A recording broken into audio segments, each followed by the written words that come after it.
Here we have Bambu Labs liquid glue for build plates. So this is going to be used if you're having problems with your PLA sticking to your build plate. You'd purchase this and you would use it on the build plate to go through and have it stick.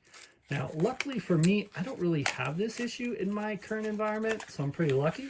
But if you do have any issues, or you're using certain stuff, all you would do is, open this up and you'd put it where the print area is going to be. And at that point, it's going to stick. This is going to work really well for your things like AMS or PETG might be needing it. Basically, your stuff that's a little harder to print. PLA usually isn't an issue.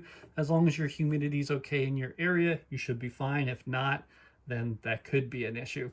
But with this, you would just use it, put it on there, and it'll help stick, and then you just scrape it off at the end and you're good to go. It's definitely worth going with this one because this one works really well. I do have another one already opened in the other area.